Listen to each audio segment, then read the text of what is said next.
الحمد للہ وکفا وسلام علی عبادہ الذین اصطفیٰ اما بعد فاعوذ باللہ من الشیطان الرجیم بسم اللہ الرحمن الرحیم واعتصموا بحبل اللہ جميعا ولا تفرقوا واذکروا نعمت اللہ علیکم اذ کنتم اعداء فألف بین قلوبکم فاصبحتم بنعمتہ اخوانا وقال النبی صلی اللہ علیہ وسلم بادروا بالاعمال فتنا كقطع اللیل المظلم یصبح الرجل مؤمنا ویمسی کافرا او یمسی مؤمنا ویصبح کافرا یبیع دینہ بعرض من الدنیا او کما قال علیہ الصلاۃ والسلام۔ محترم بزرگوں، دوستو، اللہ تبارک و تعالیٰ نے اس دنیا کو پیدا فرمایا، اس دنیا کو بنایا تو اس کے ختم کا، اس کے خاتمے کا، اس کے فنا ہونے کا بھی اللہ تبارک تعالیٰ نے وقت طے کر رکھا ہے۔ ایک دن آئے گا کہ یہ دنیا پوری کی پوری ختم ہو جائیں گی، اس کے وقت مقررہ پر یہ دنیا کو فنا ہونا ہے، ساری چیزوں کا ٹوٹنا ہے، جس کو اللہ نے قرآن پاک میں مختلف آیاتوں میں اور صورتوں میں اللہ نے اس کو بیان فرمایا ہے۔ بڑی عجیب و غریب قرآن پاک کی وہ آیتیں ہیں جس کے پڑھنے کے بعد رونگٹے کھڑے ہو جاتے ہیں۔ ایسا منظر کشی قیامت کی اللہ تعالیٰ نے ان آیتوں میں کی ہے۔ دنیا کا فنا ہونے کا ایک وقت طے ہے۔ یہ چیز تھی کہ یہ دنیا اللہ نے بنائی ہے، یوں نہیں بنائی بلکہ اس کے ختم کا ایک وقت طے کیا، اور اس لیے طے کیا کہ اس میں ساری دنیا کا حساب ہو جائے۔ ساری دنیا جب سے دنیا بنی ہے اس کے خاتمے تک، شروع اور آخر تک جتنے بھی اس دنیا کے اندر آئے ان تمام کا حساب ہو جائے، انسانوں کا، جانوروں کا، جناتوں کا، کیڑے مکوڑوں کا، سب کا حساب ہو جائے۔ تو اس کے لیے اللہ تعالیٰ نے قیامت کا دن طے کر رکھا ہے۔ یہ قیامت کا دن وہ دن ہے جس کے بارے میں مسلمانوں کی جماعت میں جب تک اس پر یقین کامل رہا، مسلمانوں کی جماعت میں اس دن کے ڈرنے والوں کی تعداد جب تک زیادہ رہی، خیر پر یہ امت باقی رہی۔ جب تک اس امت کے دل میں قیامت کا ڈر تھا، خوف تھا کہ ایک دن قیامت کے میدان میں اللہ کے سامنے کھڑا رہنا ہے اور پل صراط پر سے گزرنا ہے، یہ خوف نے مسلمانوں میں ترقی کی تھی، ایمانی اعتبار سے، روحانی اعتبار سے۔ اور جیسے جیسے مسلمانوں کے دلوں سے قیامت کا، مرنے کے بعد کی زندگی کا یقین کمزور ہوتا گیا، مسلمان حلال حرام کی تمیز کیے بغیر اس وقت زندگی گزار رہا ہے۔ اس کی ترقی، کامیابی یقین اور عقائد کی بنیاد پر ہے۔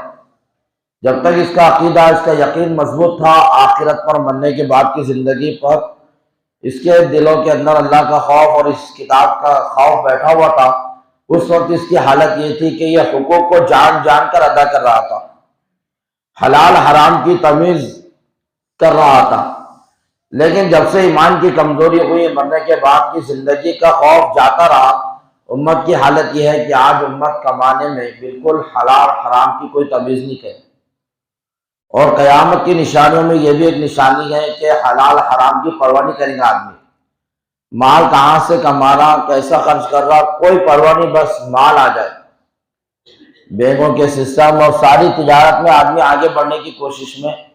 یہ نہیں دیکھ رہا کہ یہ بینکوں کا کاروبار، فائنانس وغیرہ، یہ سارے کاروبار کہاں کے نہیں دوڑیے چڑھا، اگر یہ نہیں کریں گے تو کیسا چلے گا۔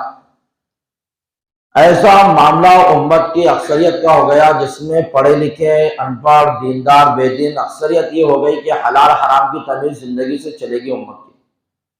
کیونکہ امت نے قیامت کے دن کو بالکل ایک دم پس پشت ڈال دیا۔ حساب کے دن کا خوف امت سے جاتا رہا، جس کا نتیجہ یہ ہے کہ امت اعمال صالحہ میں کمزور اور اعمال بد میں تیزی سے آگے بڑھ رہی ہے، اور امت سے حلال حرام کی تمیز اکثریت سے اٹھ چکی ہے۔ طرح طرح سے کمانے کے راستے کھل گئے تو امت نے کمانے کے لیے ان راستوں میں اپنے آپ کو ڈال دیا، جبکہ ہمارے میں اور کافروں کے معاملے میں فرق ہے۔ ہم ان کا دیکھا دیکھی کیسے کام کریں گے، ہمیں تو اللہ کے رسول کا دیکھا دیکھی کام کرنا ہے۔ روزی روٹی کمانے میں ہمیں شریعت اسلام کو مقدم رکھنا ہے، چاہے ہمیں فقر و فاقے کی نوبت آ جائے۔ حضرات صحابہ کی زندگی نمونہ کیوں ہے؟ فقر و فاقے میں بھی نمونہ ہے۔ حالات ایسے ان کی زندگی کے گزرے کہ کئی چاند گزر جاتے تھے، کئی مہینے گزر جاتے تھے، چولہا نہیں گھروں میں چلتا تھا۔ معصوم معصوم بچوں کو بھوکا سلاتے تھے، لیکن حرام کا لقمہ پیٹ میں چلے جائے یہ ان کو بالکل گوارا نہیں تھا۔ حضرت اللہ کے رسول صلی اللہ علیہ وسلم گھر میں داخل ہوئے، حضرت حسین رضی اللہ تعالیٰ عنہ کو دیکھا کہ آپ نے کھجور منہ میں ڈال دی۔ اللہ کے رسول انگلی ڈال کر معصوم بچے کے منہ سے کھجور نکال کے پھینک رہے، اس لیے پھینک رہے کہ شاید یہ صدقے کی کھجور ہے اور ہم سید گھرانہ ہیں، ہمارے لیے صدقہ کسی بھی طرح سے درست نہیں ہے، یہ غلط لقمہ بچے کے پیٹ میں نہ جائے، تو ہاتھ ڈال کے کھینچا جا رہا، لقمہ نکالا جا رہا۔ یہ تعلیم تھی اللہ کے رسول صلی اللہ علیہ وسلم کی۔ یہی معاملہ حضرات صحابہ کا تھا، اپنے خود نے بھی پیٹ میں حرام لقمہ نہیں جانے دیا اور اپنے بچوں کے پیٹ میں بھی حرام لقمہ جانے سے انہوں نے پرہیز کیا، کیونکہ ان کو قیامت کا ڈر تھا کہ اللہ کو قیامت میں کیا منہ دکھائیں گے، کہ دنیا کے حلال جو روزی محنت سے آدمی خون پسینہ کر کے کما رہا، اس کو قیامت میں اللہ کے سامنے حساب دینا ہے۔ جو خون پسینے کی کمائی ہے، اس خون پسینے کی کمائی کا اللہ کے سامنے حساب دینا ہے۔ اب جو کمائی حرام کی ہے اس کا کیا کرنا ہے؟ تو حضرت علی رضی اللہ تعالیٰ فرما رہے دنیا کے حلال کا حساب دینا ہے، اور دنیا کے حرام کا تو بغیر کسی ڈر خوف کے، وہ بغیر کسی سوچے سمجھے عذاب بھگتنا ہے۔ جو جسم کا جو حصہ بھی، جو گوشت بھی حرام لقمے سے پرورش پائیں گا، جسم کے اندر جتنے خون ہے، جتنا لیٹر خون ہے، اس میں سے ایک دو قطرے بھی اگر حرام کے ہے بنے ہوئے تو اسے جہنم میں جلنا ہے، یہ حدیث پاک ہے۔ جسم کا جو حصہ بھی حرام سے پرورش پائے گا وہ عذاب کا مستحق ہے، جہنم کی آگ کا مستحق ہے وہ۔ اس لیے آدمی سوچے کہ جن اولاد کے خاطر حرام کی طرف قدم بڑھ رہے گے کہ ان کو سکون ملے، انہی اولاد کے جسموں کو بڑا کر رہے ہم لوگ حرام کے لقمے کھلا کر، تو قیامت میں ہماری اولاد کو جہنم میں جلنے کے مستحق ہم خود بنا رہے ہیں۔ دنیا میں ان کا بھوک برداشت نہیں ہو رہی، آخرت میں وہ جہنم میں جلیں گے، پھر کیا کریں گے؟ ہمارے کرتوتوں کے سبب۔ کہا کہ اتنے بیانات ہو رہے لیکن اثرات کیوں نہیں ہو رہے؟ اس کی وجہ سب سے بڑی وجہ یہ معلوم پڑی کہ لقموں کا اثرات ہے۔ لقمے جسم میں صحیح نہیں جا رہے تو بیانات وغیرہ ساری چیزوں کے کوئی اثرات نہیں ہو رہے۔ حرام کے لقمے آدمی سے حلال کام کیسے کرائیں گے؟ حرام کا لقمہ تو حرام کام ہی کرائے گا، حلال کے لقمے حلال کام کرائیں گے۔ لقموں کا بہت بڑا دخل ہے۔ تو اللہ کے رسول نے فرمایا قیامت کی نشانیاں بیان فرمائی، اس لیے بیان کی اللہ کے نبی نے قیامت کی نشانیاں کہ آدمی ان نشانیوں کو دیکھے تو گھبرا جائے، ڈر جائے اور اللہ کی طرف متوجہ ہو جائے، نیک اعمال کے اندر تیزی سے آگے بڑھے، کیونکہ قرب قیامت کی علامتوں میں یہ بھی علامت ہے کہ امت کا طبقہ، امت کی اکثریت کا معاملہ یہ ہوگا کہ وہ بد اعمال میں تیزی سے بڑھیں گے، گناہ پہ گناہ، گناہ پہ گناہ، رات ہوگی فرصت ملے کہ گناہ، جب بھی فرصت ملے کہ گناہ کریں گے۔ تو ایسے وقت میں اللہ کے رسول صلی اللہ علیہ وسلم کی تعلیم یہ ہے کہ ہمیں دین کی طرف، اللہ کی طرف، اعمال کی طرف، آخرت کی طرف اپنے آپ کو ڈالنا پڑے گا۔ تو حدیث پاک کے اندر اللہ کے نبی فرما رہے، حضرت ابو ہریرہ راوی ہے، مسلم شریف کی روایت ہے، بادروا بالاعمال فتنا، کہ نیک اعمال کرنے میں جلدی کرو فتنوں کے آنے سے پہلے، کہ جب قرب قیامت کی علامتیں شروع ہو جائے، فتنے آنا شروع ہو جائے، اور پھر اللہ کے نبی صلی اللہ علیہ وسلم اس کی وضاحت بھی کر دی کہ کیا رہیں گے فتنے، کیا مال غنیمت کو آدمی کیا سمجھ لے، اپنے خود کی میراث وغیرہ اپنا خود کا مال سمجھ کر اس پہ کھانے پینے میں لگ جائے، کوئی پرواہ نہ کرے، امت کے مال کو وہ اپنے اوپر حلال کر لے، اور اسی طرح بیوی کے فرما برداری، ماں باپ کی نافرمانی، دوست کو قریب، بات کو دور کرے، اور ناچ گانوں کے آلات، ناچ گانے عام ہو جائے، میوزک عام ہو جائے، مسجدوں کے اندر شور ہونے لگے، قوم کا لیڈر ذمہ دار اس کو بنائے تو قوم میں فاسق فاجر ہے، شرارتی ہے، اس شریروں کو قوم کا ذمہ دار بنا دیا جائے۔ اسی طرح اللہ کے نبی نے فرمایا کہ پرانے لوگوں کو نئے لوگ کیا کریں، برا بھلا کہے، وہ بھولے والے تھے، ایڑے بولے، اس طرح کے لفظ ان کے لیے استعمال کریں، ان کو برا بھلا کہے۔ اور بھی اللہ کے نبی نے حدیث بیان کی کہ آدمی کی عزت اس لیے کی جا رہی ہے، اس کو سلام، اس کے لیے کرسی اس لیے خالی کی جا رہی ہے کہ اس کے شر سے بچنے کے لیے، اگر اس کو لیے کرسی خالی نہیں کریں گے تو کسی طرح تکلیف پہنچائے گا، یہ علامتیں بیان کی۔ اور بھی بہت ساری علامتیں اللہ کے نبی نے بیان فرمائی۔ تو یہ نشانیاں دیکھنے کے بعد کہا کہ یہ قرب قیامت ہے، جب دیکھو کہ دن بہت جلدی ختم ہو رہا، رات بہت جلدی چلی جا رہی، ہفتہ کیسے آ جانا پتہ نہ چلے، سال کیسے گزرے پتہ نہ چلے، یہ بھی اللہ کے نبی نے نشانی بتائی۔ تو کہا کہ ایسے وقت میں آدمی کو چاہیے کہ یہ رتبے قیامت کا دور چلا، اب اللہ کی طرف متوجہ ہو جائے، نیک اعمال میں بادروا بالاعمال، اعمال کی طرف متوجہ ہو جائے، خصوصاً فرائض میں بالکل کمی نہ ہو۔ فرائض کے اندر 5 وقت کی نماز، فرائض کے اندر رمضان کے روزے، فرائض کے اندر مالدار ہے تو زکوٰۃ، فرائض کے اندر اللہ نے استطاعت دی تو بیت اللہ کا حج، کہا کہ اس کے اندر تو بالکل کوئی کمی کوتاہی نہ ہو، اور بلکہ نوافل کا بھی آدمی اہتمام شروع کر دے، تہجد، عشاء، 4 ثوابین، اور سب سے بنیادی چیز نمازوں کے بعد، اللہ کے فرائض کے بعد سب سے بنیادی چیز قرآن پاک کو لازم پکڑ لیں۔ اللہ کے نبی نے فرمایا علیکم بالقرآن، ایسے فتنوں کے زمانے میں تم پر قرآن لازم ہے۔ اور پھر اللہ کے نبی نے فرمایا قرآن ایسا ہے کہ وہ جھگڑا کرنے والا ہے، وہ مصدقن، اور اس کی بات اللہ قیامت میں سننے والے گئے۔ اور پھر فرمایا شافعون و مشفعون، اور سفارش کرنے والا ہے، اس کے حق کی ادائیگی کرنے والے کے حق میں سفارش کرنے والا ہے، اور اس کی سفارش اللہ کو ضرور قبول کرنی ہے۔ اور فرمایا من جعلہ امامہ، جو قرآن کو اپنے سامنے رکھے گا، ہر فیصلے میں قرآن سے فیصلہ کرے گا کہ میرا فیصلہ اللہ کی کتاب کرے گی،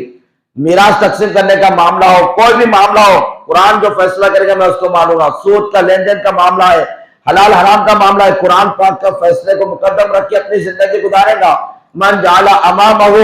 قادہ الی الجنہ، جو قرآن کو اپنے سامنے رکھ کر زندگی گزارے گا، اللہ کے نبی نے فرمایا یہ قرآن اس کو جنت میں داخل کر دے گا۔ ومن جعل خلفہ، جو قرآن کو پیچھے ڈال دے گا، اس کے احکامات پر عمل نہیں کرے گا، اس کے حلال کو حلال نہیں سمجھے گا، اس کے حرام کو حرام نہیں جانے گا، اور عمل والی زندگی نہیں بنائے گا اپنی قرآن والی زندگی، تو اللہ کے نبی صلی اللہ علیہ وسلم نے فرمایا کہ یہ قرآن اس کو جہنم میں پھینک دے گا، جہنم میں ڈال دے گا۔ تو قرآن بنیادی چیز، فرائض کے ادا کرنے کے بعد بنیادی چیز کی امت کی زندگی میں قرآن کی تلاوت، قرآن کی تفسیر کا جاننا، قرآن پاک معنی کے ساتھ میں پڑھنا ضرورت اس وقت کی بہت بڑی ضرورت ہے کہ امت کے ہر فرد کو چاہیے کہ قرآن کی تلاوت کو پہلے سیکھے، الفاظ صحیح کرے، اور اسی کے ساتھ میں قرآن پاک کو ترجمے کے ساتھ، قرآن پاک کو تفسیر کے ساتھ سیکھے۔ ایک اللہ کے بندے نے بھی اس نے بتایا کہ بچے کا انتقال ہوا تو رات دن غم میں تھا، بہت پریشان تھا، بچے کا انتقال ہو گیا، ایک لوتا ایک بچہ چلے گیا تو اس کی دنیا چلے گی، بالکل غم میں بیٹھ رہا تھا۔ لیکن پھر اس کو کسی نے کہا کہ تو قرآن پاک کی تفسیر روزانہ ہوتی ہے، یہ موبائل پہ نکالا اور اس کو روزانہ سن۔ انہیں قرآن پاک کی تفسیر سنی، سنتے سنتے سنتے سورہ بقرہ شروع کی تھی، دوسرے پارے میں آیا، اور دوسرے پارے کے اندر اللہ تبارک و تعالیٰ فرما رہے یا ایھا الذین آمنوا استعینوا بالصبر والصلاۃ، ان آیاتوں کے اوپر آیا، اور پھر کہا کہ ایمان والوں کی عادت یہ ہوتی ہے الذین اذا اصابتهم مصیبۃ قالوا انا للہ و انا الیہ راجعون، ان آیاتوں کے اوپر آیا اور اس کی تفسیر انہیں سنی، سامنے بیان کرنے والا نے بیان کیا اور سنی، اس کے دل کے جو دنیا اجڑ گئی تھی پھر سے آباد ہو گئی، اس کے اندر امیدوں کی کرن جاگی۔ قرآن وہ چیز ہے کہ قرآن پاک کو جتنا پڑھتے جائیں گے آپ، اس کے ترجمے میں جائیں گے، اس کی تفسیروں کو آپ لوگ پڑھیں گے، تفسیروں کی قرآن آپ کے پاس گھروں میں لائیں گے، آپ کو زندگی گزارنے کا طریقہ سلیقہ ملتا جائے گا قرآن سے۔ قرآن قیامت تک کے لیے ہدایت کی کتاب ہے، اور آج امت کی اکثریت کا یہ حال ہے کہ قرآن کو پسے کوئی ڈال کر امت دوسری چیزوں میں لگ گئی ہے، قرآن کو چھوڑ دیا ہے۔ دین کی بنیادی چیز میں قرآن پاک کی تعلیم، قرآن پاک کی تفسیر ہے۔ تو اللہ کے نبی نے فرمایا کہ فتنوں کے دور میں نیک اعمال کی طرف تیزی سے بڑھنا، اور ساتھ میں یہ فرمایا کہ قرآن پاک کو لازم پکڑنا۔ ہر شخص قرآن پاک کی تلاوت کا وقت اور اس کا ترجمہ اور تفسیر کا وقت متعین کر دے گا، خود سے نہیں پڑھ سکتا تو قرآن پاک کو جو علماء کرام تفسیر کر رہے ہیں، ان کے تفسیر یوٹیوب وغیرہ پہ بیانات کے ذریعے سے ان کی تفسیروں کے اندر روزانہ کرتا ہے، ٹائم فکس کر لے، اتنے ٹائم میں قرآن پاک کی تفسیر میں سنوں گا۔ اسی کے ساتھ میں اللہ کے نبی صلی اللہ علیہ وسلم نے آگے حدیث بیان فرمائی کہ نیک اعمال میں جلدی کرو، ورنہ ہوگا کیا؟ ہوگا یہ کہ بہت زیادہ خطرناک یہ دور ہے، میڈیا کا دور ہے اور موبائلوں کا دور ہے، خطرناک دور ہے، فتنوں کا دور ہے۔ ابھی نئے نئے فتنے آ رہے ہیں، ہمارے اورنگ آباد کے اندر 2-3 فتنے خطرناک آ چکے ہیں، قادیانیت کا فتنہ، شکیلیت کا فتنہ، اور پھر احمد گوہر شاہی یہ فتنہ، یہ اورنگ آباد تک یہ فتنے آ چکے ہیں، طرح طرح کے فتنے۔ تو ایسے فتنوں کے دور میں فرمایا کہ ایسے فتنوں کے دور میں بنیادی چیز یہ ہے کہ ہم لوگ ان دین کے کاموں کی طرف، قرآن پاک کی تلاوت اور تفسیر کی طرف متوجہ ہو جائے، ورنہ وہ ہوگا جو اللہ کے نبی فرما رہے ہیں یصبح الرجل مؤمنا ویمسی کافرا، کہ صبح میں مسلمان ہوگا لیکن رات ہوتے ہوتے ہوتے ہوتے اتنی چیزیں سن لے گا، غلط چیزیں، اور اتنے غلط چیزوں میں پڑ جائے گا کہ رات ہوتے ہوتے اس کا ایمان چلا جائے گا۔ دل میں کچھ بھی بات پیدا ہوں گی اور زبان سے کچھ بھی چیز کا اقرار ہوگا جس کی وجہ سے وہ رات ہوتے ہوتے کافر بن جائے گا. پھر فرمایا او یمسی مومنا، رات کرے گا مسلمان ہونے کی حالت میں، ویصبح کافرا، لیکن صبح ہوتے ہوتے رات بھر اتنے گناہ اتنے پاپ اور اتنے گندگیاں کریں گا، اتنے گندگی کریں گا